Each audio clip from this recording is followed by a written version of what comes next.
What's up? This is Michael Rapaport. You are now listening to a brand new I Am Rapaport stereo podcast. On today's episode, is it time for Lady Gaga to finally change her fucking name? Los Angeles public school teachers are on strike and standing in the rain, and the NFL playoffs are all set. All that and more on a banging I Am Rapaport stereo podcast. But before I give it off to Miles and Jordan to play something real nice, something real funky, I have to say this. Pauly Shore is a stickman. The people have spoken. If you haven't listened to the last I Am Rapaport stereo podcast, it's a fantastic episode. We had a fantastic guest with a fantastic interview with the iconic Pauly Shore. And during the interview, he humbly broke down when asked about some of his sexcapades during his run as an MTV VJ, aka the Wheeze, during the 1990s. And it came out that Pauly Shore was laying it down pound for pound. The man has been inducted into the Stickman Hall of Fame. That is correct. Pauly Shore has been inducted into the Stickman Hall of Fame. Congratulations. Congratulations. It was the first ever emergency induction into the Stickman Hall of Fame. We're breaking all that shit down and more on a banging, brand new I Am Rapaport stereo podcast. Now, Miles, Jordan, let me get something real nice, something real funky.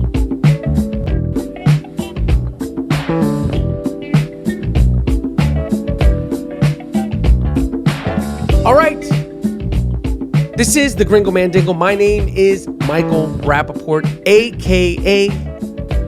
White Mike, a.k.a. Bird, a.k.a. the White Chocolatito. You are now rocking with the best. It's the I Am Rapaport stereo podcast. If you've never listened to the I Am Rapaport stereo podcast, this is a non-fact-checking, rough, rugged, and raw dog without a bag. Rough, rugged, and raw dog without a bag podcast. That is me finger pointing my desk. I am reporting right here from the Gloom Tomb of California. The Gloom Tomb is the I Am Rapaport stereo podcast studio. This is the Disruptive Behavior Network. It is raining in Los Angeles, California. It is raining in Los Angeles, California, and it's the type of rain that if I was anywhere else in the United States, and I haven't been everywhere in the United States, but the places I've been, Portland, Seattle, of course, New York, Chicago. I'm just bringing up places with who are known to have temperamental weather.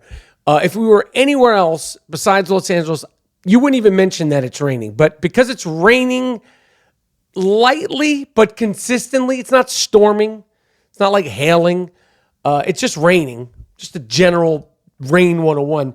But because it's raining in Los Angeles, California, you think the fucking place is under siege.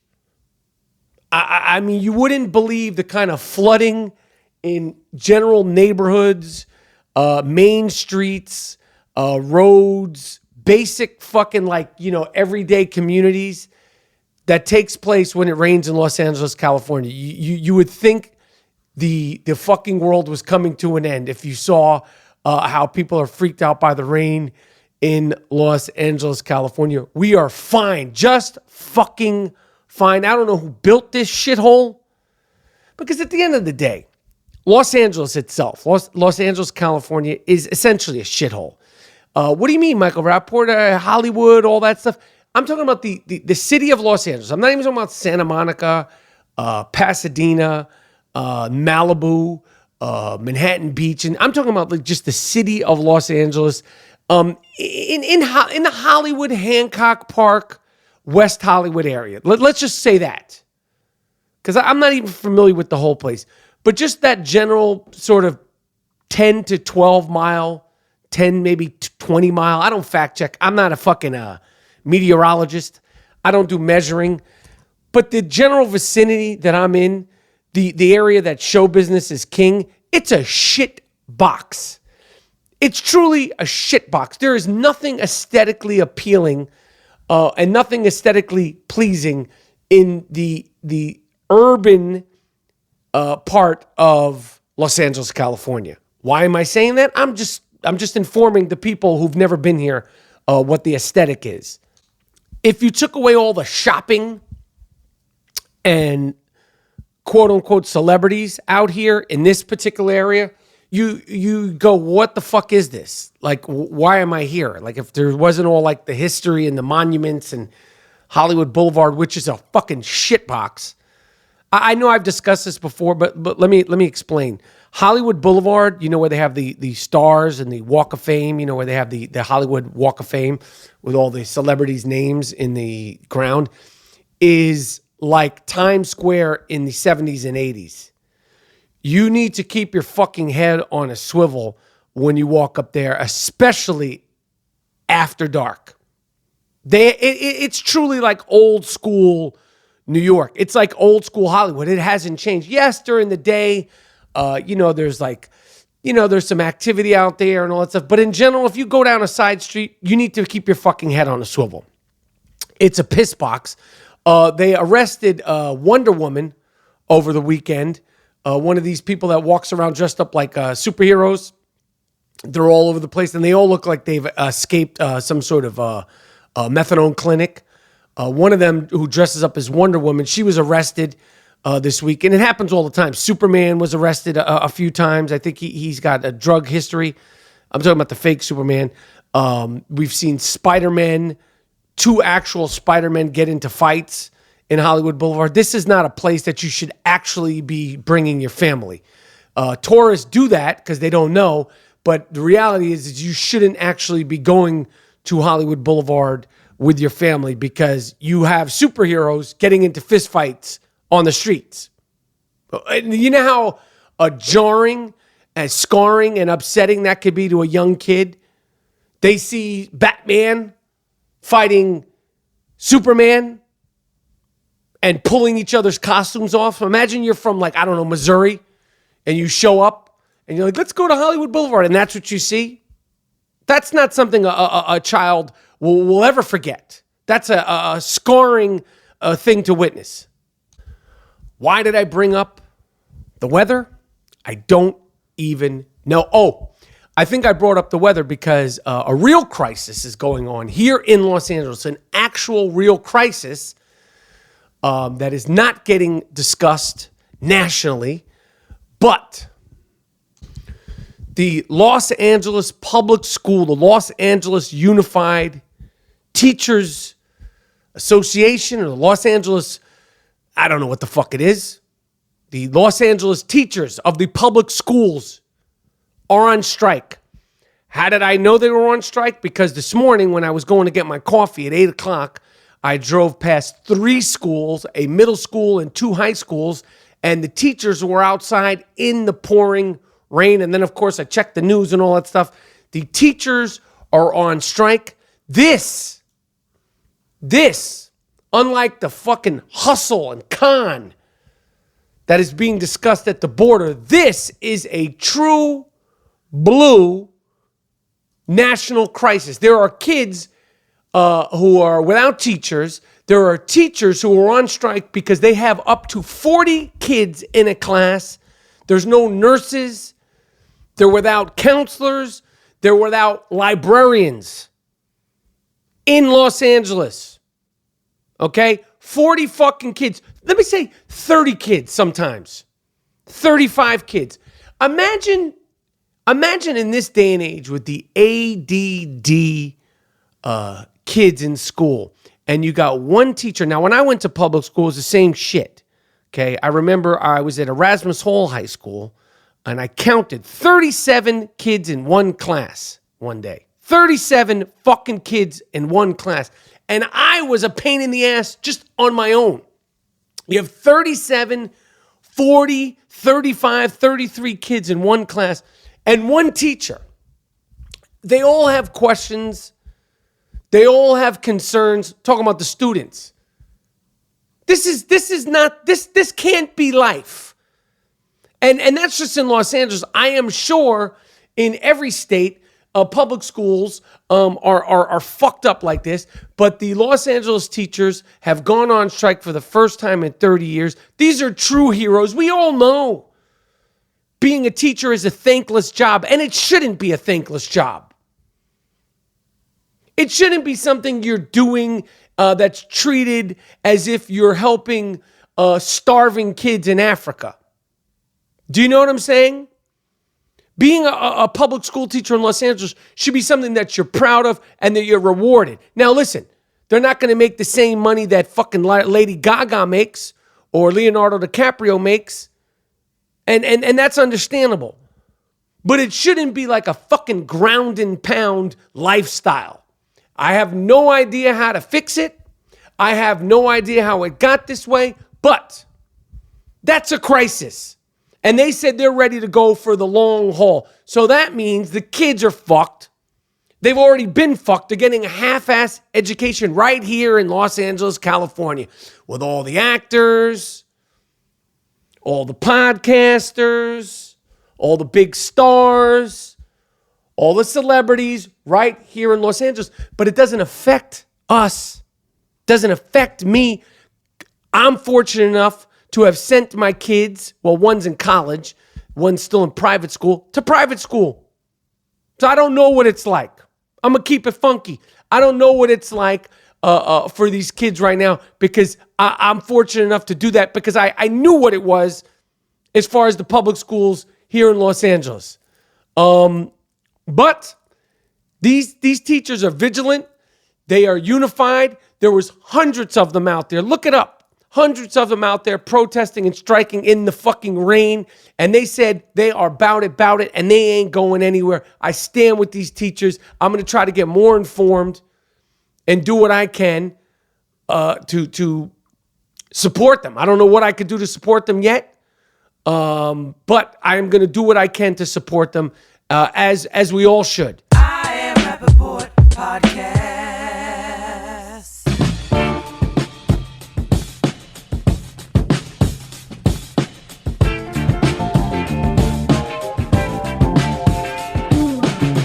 The NFL conference finals are here. We are going to have two shootouts this coming Sunday. We are going to have exactly what the NFL has changed the rules for. We're going to have exactly what my man Warren Sapp has been talking about all season long. Hopefully I'll have Sapp come on the show later on this week and break down these two games. We are going to have a freeway right down the middle, high scoring, high flying, offensive showdowns this weekend with the Los Angeles Rams playing the New Orleans Saints.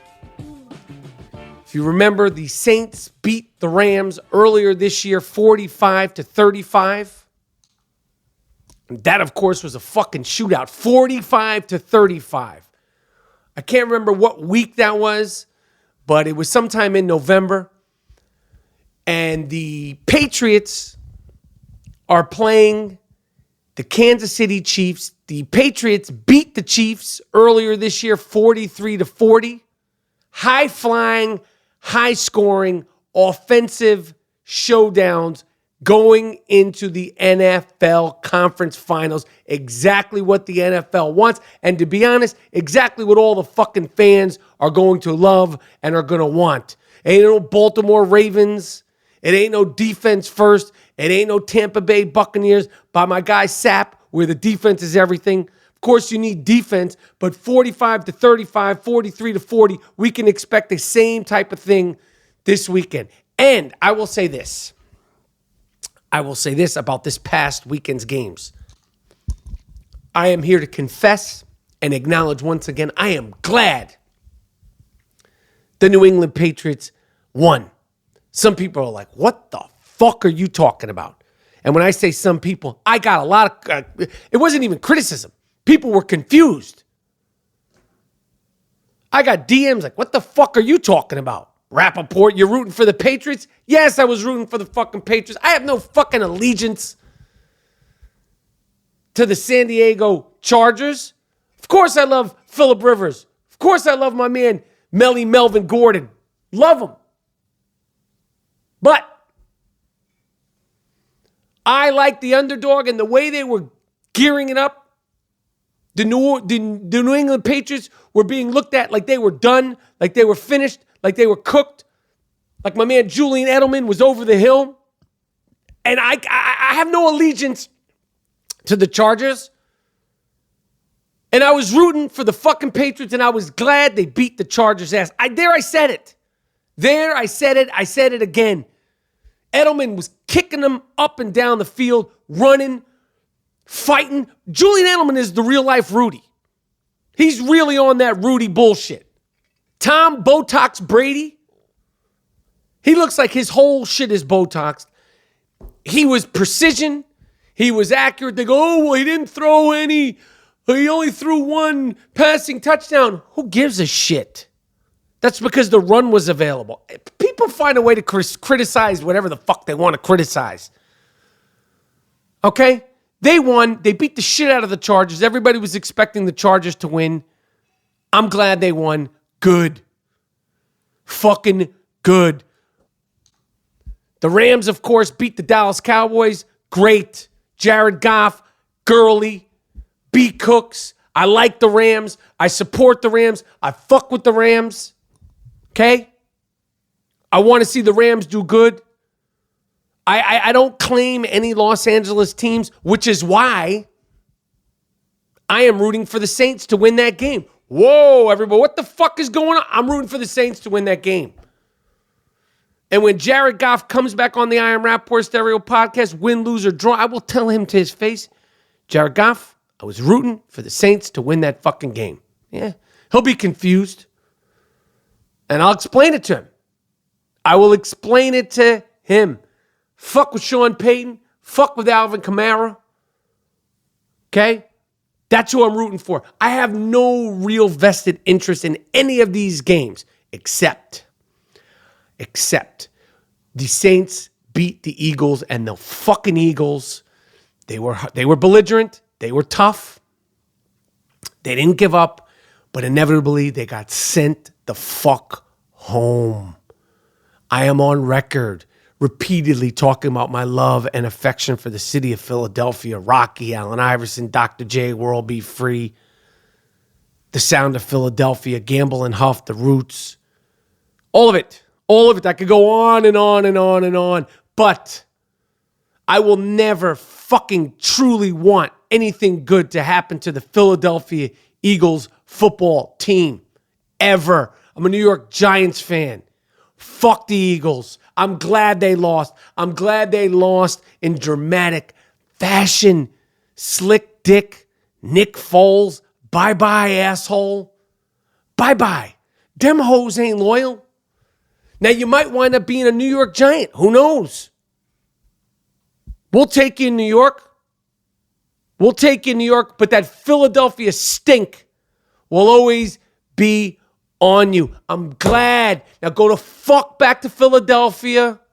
Howie Long's son and the rest of you fucks.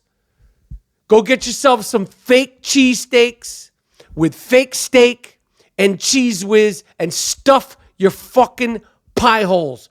Who dat? Who dat? Who dat? Let's go Saints. Okay? Fuck the Eagles. I fuck with Randall Cunningham. Love him. Brian Dawkins. Love him. But the Eagles in general can kiss my fucking ass. How could you have so much Philadelphia love and Philadelphia Eagles hate at the same time? Listen, I ain't a math magician. Okay? And I ain't a mathematician. I ain't a mathematician or a mathematician. So I can't tell you how we got to that equation. I am just telling you my reality, my truth. Love Philadelphia. Love the people of Philadelphia. Love the fans of Philadelphia. Pauly, Apollo. You know my pedigree when it comes to Philadelphia. But not the Eagles. No. So bye-bye, assholes. So we have young Patrick Mahomes, the MVP of the regular season. In my opinion, I don't see how anybody else is going to get it. It's been ridiculous. Tyreek the Freak going against the inconsistent New England Patriots. I want the Patriots. People are like, what the fuck are you saying? I want the Patriots in the Super Bowl versus the New Orleans Saints. And then despite the fact that Julian Edelman is my fucking guy, he's at King Jew status, even though he's a half Jew. He's at King Jew status. If it comes down to the Saints versus the Patriots, I go with the Saints. Although I have to say, the Chiefs are going to be hard to beat. The game will be in Kansas City. It's going to be cold, which doesn't really affect the Patriots at all. They're used to it. But that Chiefs offense, and then when the Chiefs offense starts cooking, the Chiefs defense can play a little bit riskier, take some chances defensively. It's going to be tough. It's going to be fucking tough for the Patriots. It's going to be a shootout. It's going to be a great game. And so is the Rams versus Saints. And this is why we watch. This is why we fucking play. I'm out of fantasy football. I'm done. I just watch the games. I put my fucking phone down and watch the games. And I highly recommend that all of you guys do that too. And this is coming from a self-acknowledged phone, social media addict. That's who you're listening to. A self-proclaimed, self-admitted addict. Okay? The first step to recovery is admitting. And I know I have a fucking problem. But when I watch these sports, when I watch these playoff games, when I watch NBA games that are important to me, I try to put the fucking phone down and just enjoy the game. The highlights don't give you the real feel of the game. They give you a highlight. We're desensitized, okay? These highlights desensitize us almost the way porn desensitizes us to sex. You see what I'm saying? It's a very similar thing. If all we're doing is watching porn and, whatever you see in your porn, I don't know what you watch. Who knows what you watch? Watch what you want to watch if you watch porn. But listen, that shit could fuck with your brain. It could desensitize you. If all you do is watch highlights, Instagram highlights, and social media highlights, it desensitizes you from appreciating the game the same way porn could desensitize you from appreciating actual sex, actual love making. Now, one thing that I am very excited about the Super Bowl, I wish it was Outkast, a big boy from Outkast who never stopped, who does it for the love, and who's never lost his passion to perform and to make music. Big Boy is going to be performing alongside of, who the fuck is it? Travis Scott, who I know nothing about. I know I'm in the very, very minority of the minority. I don't know who the fuck he is, nothing about his music. I've tried to listen to it. It does absolutely nothing to me. Sicko mode, none of that shit does anything for me. I fucking try. But Big Boy is performing there, and I think more Atlanta rappers are going to continue to step up and perform. Jermaine Dupri is sort of the musical supervisor of the whole thing. Of course, he's Atlanta hip hop royalty, and some people were saying that they should protest performing at the Super Bowl to support Colin Kaepernick. You just don't understand anything by thinking that. You actually think that Big Boy, who's from Atlanta, from the sticks of Atlanta, who grew up dreaming and wishing to become a rapper and a rap group with Outkast, makes it, continues to make it, makes it fucking huge, one of the most influential, important groups of ever, continues to make music solo, is going to balk at an opportunity to perform at the Super Bowl in his hometown? Hell fucking no. You can support Colin Kaepernick and still perform at the motherfucking Super Bowl. Listen, Colin Kaepernick, he's on his own when it comes to shit like that.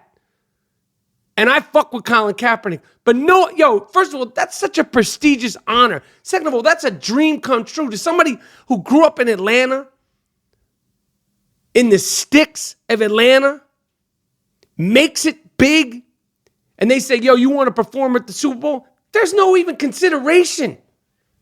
And I bet you more motherfuckers from Atlanta, more rappers, more Atlanta hip-hop dudes are going to get on the bill to rock in Atlanta. And you could still be like, I fuck with Kaepernick. This shit's crazy. Oh, let's ban the performance at the Super Bowl. What's the name of the group? Maroon 5. People say, oh, Maroon 5, you should step down to support Colin Kaepernick. Maroon 5's like, I've heard of Colin Kaepernick. I don't even like football. Dude. Big boy performing at the Super Bowl is, to quote the great Biggie Smalls, I never thought that hip-hop would take it this far moment. That's a moment for hip-hop. In another moment for hip-hop, Lil Yachty, or Lil fucking Uzi Vert. I don't know the difference between Lil Yachty and Lil Uzi Vert.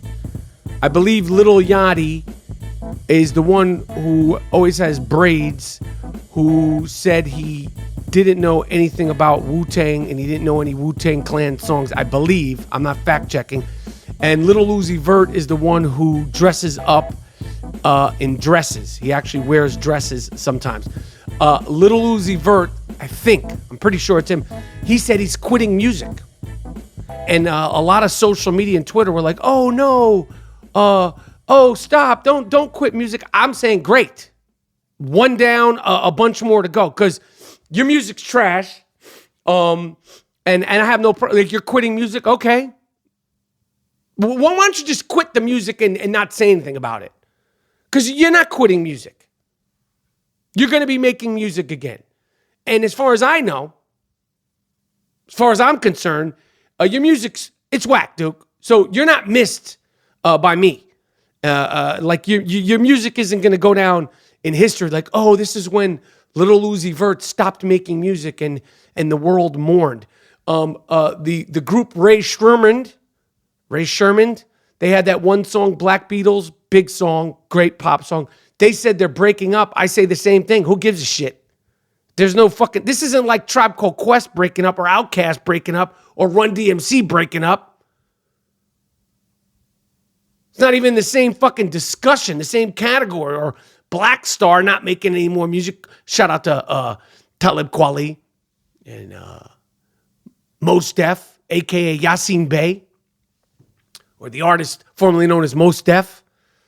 This is Ray Sherman. Whoop-de-fucking-do. Listen, God bless you guys. Make your money. Continue making your money. Knock yourselves out. But if you break up, so fucking be it. Whoop-de-fucking-do. If Lil Uzi Vert never records another fucking song again, it's not like the microphone will be grieving. Hip-hop will be just fine without fucking Lil Uzi Vert ever making a song ever again. At least that's what I think. I don't know Lil Uzi Vert from Lil Yachty to fucking Little Dick Stain. I don't know any of them. Could give two shits. I don't even try. If I hear a song that appeals to my ear aesthetically, I'll acknowledge it by any one of them. But thus far, I got nothing. I got ugats. Jack shit. I Am Rapaport podcast. One other thing I want to say about the games, the Philadelphia Eagles, New Orleans Saints games. Alshon Jeffrey, one of the best receivers in the league. I believe he's only dropped 3 passes the entire season, that's fucking nuts. Some guys drop 3 passes in one game. He dropped that pass that slick dick Nick Foles threw. Went right through his hand. Mistake. But mistakes cost you. Mistakes fucking cost you. Why isn't Alshon Jeffrey being lambasted? I mean, destroyed the same way the Chicago Bears field goal kicker, Cody Parkey, or Parker. I don't know if his name's Cody Parkey or Parker. He was ridiculed, death threats, all sorts of fucking get out of town, you fucking miserable cocksucker. And it turned out that the Chicago Bears field goal kicker, that field goal that he missed, that hit the crossbar, and then the whatever the thing hit, boom, boom, that sound, ding, ding. Terrible sound. I mean, great sound if you're rooting against him, but terrible sound for him because it's like, I don't know, the metal's like hollow or something. And I go, boom. You ever heard a field goal hit the crossbar? It's a fucked up sound. 55 yards away, and it hits the goalpost. Why isn't Alshon Jeffrey being lambasted and ridiculed the same way that poor prick field goal kicker is from Chicago? That's my final thoughts on that, because that motherfucker's been through hell all week. And when you saw the replay, his field goal kick was blocked. Alshon Jeffrey, who I'm a fan of, I've had him in fantasy football, dropped 3 fucking passes the whole season. He actually blew the game for the Philadelphia Eagles. That's the fucking reality. The ball went right through his fucking hands, and I'm sure he feels like shit. But no one is saying anything about that. You know what else no one is saying anything about? The other night, after the NFL games, it was Sunday night, Sunday the 13th, Steph Curry scored 48 points in a close game on the road versus the Dallas Mavericks, who are a tough team, a tough out. Of course, being led by their young star, Luka Doncic. And just, they're a good team. They're a very competitive team. Steph Curry scored 48 fucking points. 48 points. It wasn't a blowout win. I believe he made 11 three-pointers. Nothing. No fanfare, no celebration, no mention.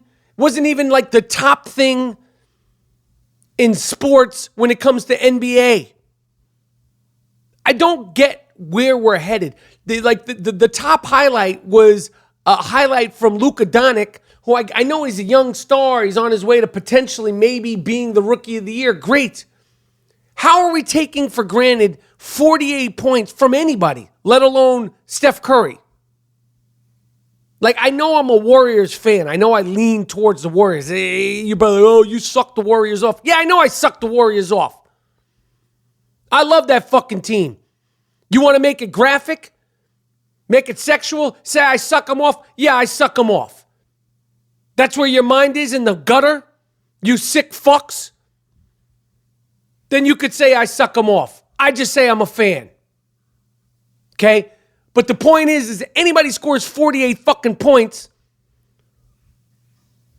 it should be big deal. It should be top of at least the NBA stories of that day. And it wasn't. It was nothing. It's just like thrown in there. And Steph Curry scored 48 points. 48 fucking points.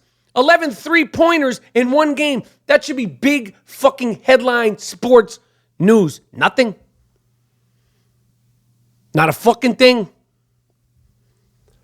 Another thing no one's talking about, but I'm excited about, Saturday night, January 19th, going to be a good fight. Manny Pacquiao versus AB, about billions, Adrian Broner. I believe it's on pay-per-view, or it's on Showtime, or maybe it's Showtime pay-per-view. I don't fact check. I don't fact check. I'm not promoting the fight for anybody but myself. It's going to be a good fight. Manny Pacquiao is now 40 years old. Adrian Broner, let's just call him that. Adrian Broner is talent, unrespected talent. He hasn't shown respect for his talent. He has shown respect for being famous. He's shown respect for this facade that he's a gazillionaire. You ain't a gazillionaire. You're a very, very, very good, accomplished fighter who's lost a lot of fights that you shouldn't have lost. Adrian Broner, whatever the fuck your name is. I'm a fan of his. But I do not respect wasted talent. But they are going to throw down. They're going to be throwing down on Saturday, someplace on Showtime or someplace on Showtime pay-per-view. I've been watching Showtime All Access. Pacquiao, of course, is trained by Freddie Roach. We've seen this story year after year, fight after fight on All Access, HBO's 24/7. By the way, there's no more boxing on HBO. They shut that fucking division of HBO down. HBO boxing is done. Done. No more. No mas, to quote the great Roberto Duran. Sad. Jim Lampley, Larry Merchant, it's done. Bye-bye. But I'm going to be watching that fight on Saturday night at the crib. I want Pacquiao to win. I want him to win. I'm a fan of his. I'm not a fan of Broner because I just don't think he's lived up to. I don't think he's lived up to what his talent should have had him be. He should have been like a more exciting, harder hitting, more aggressive Floyd Mayweather. Instead, he gets out of shape, gets in trouble, all this bullshit, and he continues to do it. I'm going for Pacquiao, but I will not be surprised if Broner wins. I will not be surprised if Broner knocks him out. That's what I just said. I will not be. Broner hits fucking hard. Pacquiao's Pacquiao. It depends which Pacquiao shows up. If Pacquiao has not aged, he'll beat Broner. If Pacquiao has aged, he could get knocked out by Broner. I know that's like, well, what the fuck? Anybody could have said that, Mike Rapp. Well, listen. Do I look like fucking Max Kellerman? Do I look like Pauly Malignaggi? I'm just talking. Just here talking. Speaking of just talking, I need to call myself Mike Rapaport, a.k.a. the Gringo Mandingo, a.k.a. the Segue King. I mean, that's a fucking segue. Speaking of just talking, I will be doing stand-up comedy at the Comedy Store tonight, January 15th tonight, on the 10:30 p.m. show, and it's a big, good fucking show. Some other people that'll be on the bill: Joe Rogan, my guy Brian Callen, Theo Vaughn, and a couple other. Brendan Schaub's performing. I'll be right there in the fucking middle, bringing the motherfucking noise. The 15th of January. I'm also going to be at the Improv, the 16th, the Improv, the 17th, and the Laugh Factory on Friday this week, the 18th. If you're in LA, come fuck with me. Come see me. I would love it. I love when I'm on stage and I hear people say the dingo or shout out Wheezy or make podcast references. It means so much to me. I feel like at least I got you there. At least I got some in-house home team fans there. But it's been going good. But if you're in LA, come fuck with me any of those dates and try to find me. I'll give you a whatever. We could take a flick or whatever the fuck you want if you see me. Just say, I Am Rapaport Stereo Podcast, I Am Rapaport Dingo, whatever the fuck you want to see, whatever you want to say, I appreciate it. So I was watching Blue Planet 2. Have you ever seen these Blue Planet shows, like the National Geographic? I believe this is one. Is not from the National Geographic. It's from the BBC, but it's on Netflix. It's all these nature shows. Richard Attenborough narrates it. It's like some Finding Nemo shit for real. And I watched just the first episode of the BBC's, Blue Planet. Did I say Planet Blue? It's Blue Planet. I watched the first episode of Blue Planet Season 2 on Netflix, and it fucked my head up for real. About 3 times that I can remember off the dome. First of all, it looks fake. It's literally like some Finding Nemo shit. How they get so close to these tiny little fish and follow them around through their mating. The first thing that blew my mind is they had video footage in the water and on top of the water, like a drone, of dolphins surfing. Literally surfing, like surfers, like they're surfing through the waves. And they said the only thing that they've been able to It's not like a mating thing. It's not like they're getting away from it.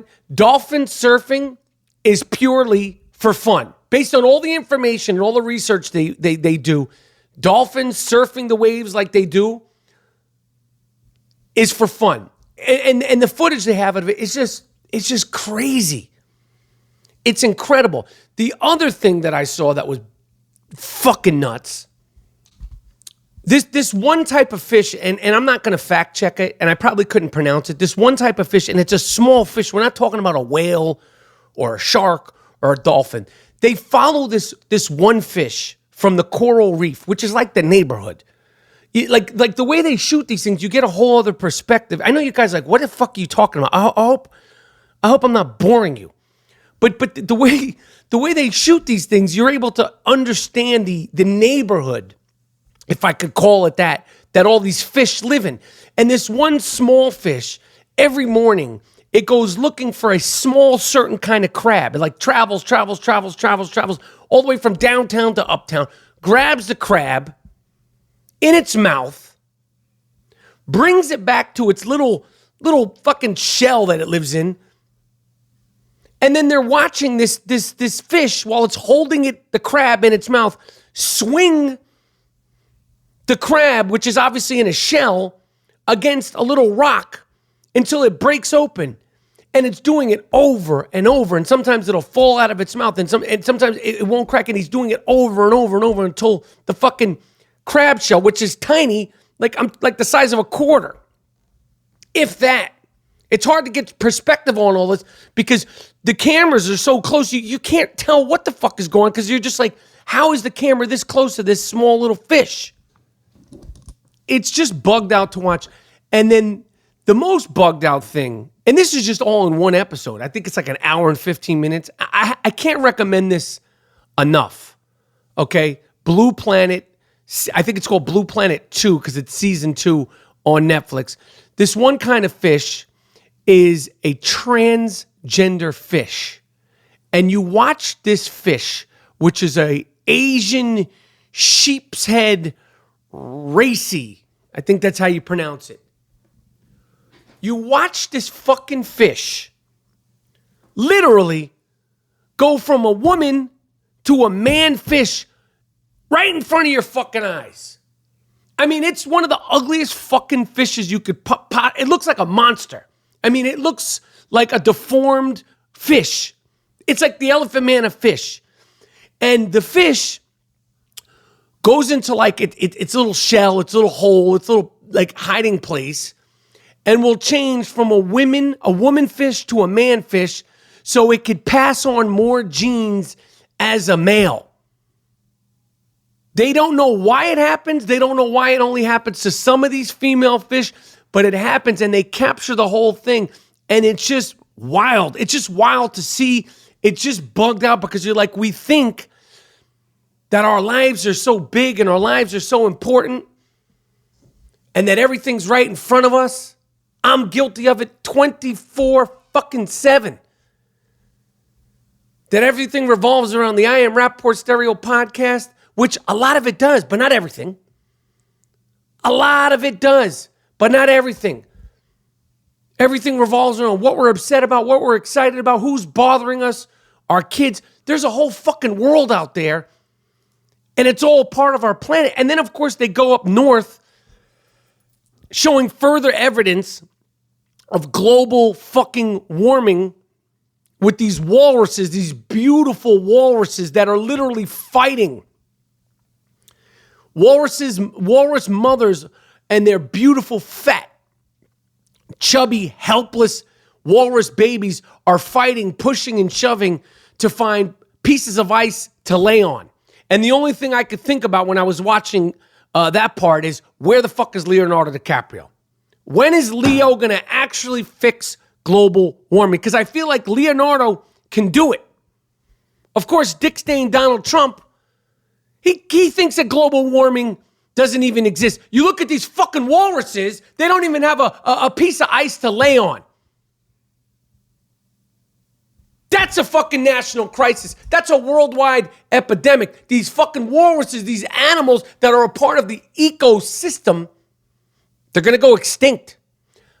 All I'm going to say is this. If you have Netflix, I highly recommend Blue Planet 2. There's like 8 episodes. The first episode fucked my head up top to bottom. Another thing that I'm doing, which I'm pumped up about, and I know some of you fans are like, what are you talking about? I know some of the listeners are like, what? On the 27th, January 27th, I'll be on Watch What Happens Live. They're filming in Los Angeles. Andy Cohen's coming out here. He's having a baby. They're filming a bunch of episodes out here. I'll be on Watch What Happens Live with NeNe Leakes. Okay, who, if I consider Bethany Frankel the Michael Jordan of Housewives, NeNe Leakes is like the Kobe or LeBron of Housewives. So, in my opinion, she's number 2 to Bethany's number 1, but some people might say she's number 1 to Bethany's number 2, if you get what I'm saying. I'm pumped up about it. Okay? I'm pumped up about it.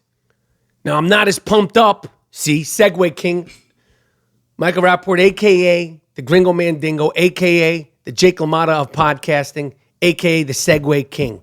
I'm not as pumped up. And I'm really pumped up, but I'm not as pumped up about being on Watch What Happens Live with NeNe Leakes as Lady fucking Gaga was winning her Film Critics Award the other night for A Star Is Born, which, listen, I really don't like to shit on movies, and not that I'm shitting on A Star Is Born. A Star Is Born is okay. It's a fine movie. It's good. It's entertaining. But this is not some groundbreaking movie. No disrespect to Bradley Cooper. Okay, I know how hard it is to make a film. I know how hard it is to write and direct a film and to even act in it. But this movie is not all that.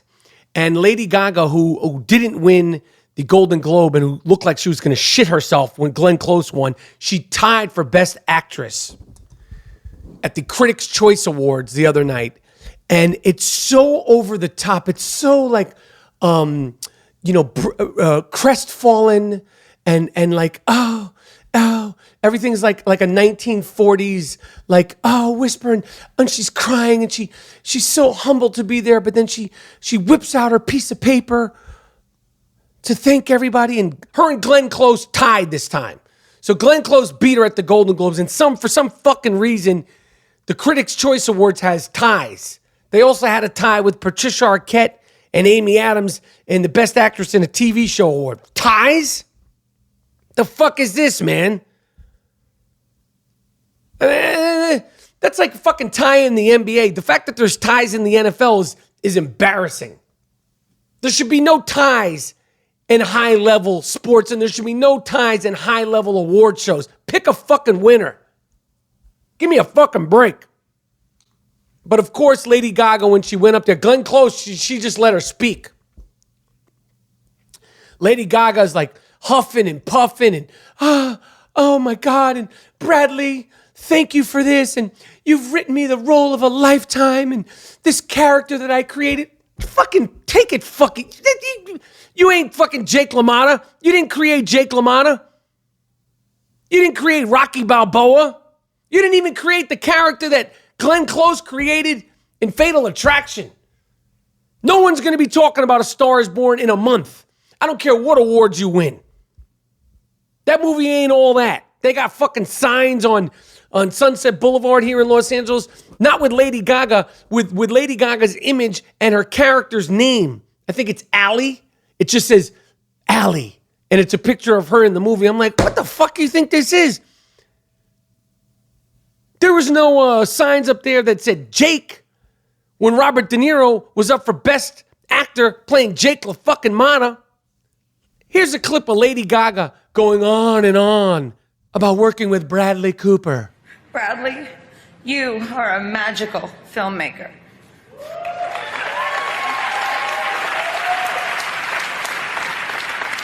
And you are just as magical of a human being. I have never had an experience with a director or an actor like I had with you, and I will cherish it forever. You seamlessly were both the love of my life and the man behind the camera. I mean, this is like, did you guys cure cancer? Take it fucking easy, lady. I guarantee you Bradley Cooper is like, I can't wait for this ride to be over. I've been doing this for over a year now, dealing with her and all the crying. And she probably gets gifts. She probably sends him things. She's probably texting him and like, we're in this together. And thank you so much for creating this character with me and being there with me and helping me conquer all my fears. Get the fuck out of here. Lady Gaga. You're pushing 40. You still go by the name Lady fucking Gaga? Come on. What's your real fucking name? Let's start going by a real name. Lady Gaga. Gaga. What the fuck does that even mean? Lady Gaga. How did she even... she's talented as fuck. I'm not gonna... I fuck with Lady Gaga. But just don't take yourself so seriously, Lady Gaga.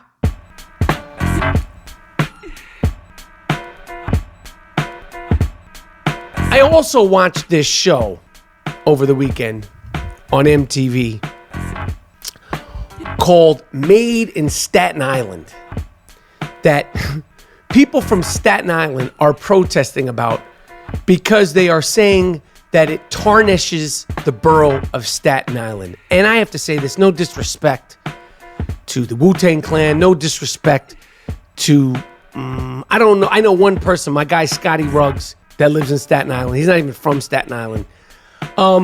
But you can't tarnish Staten Island any more than it's already been tarnished. Staten Island has tarnished itself. I have said openly and adamantly that Staten Island shouldn't even be considered one of the 5 boroughs. It is a shithole, okay? It is a piss pot. People from Staten Island shit all over Staten Island. That's how Pete Davidson of Saturday Night Live fame got famous for his jokes about his own home borough, Staten Island.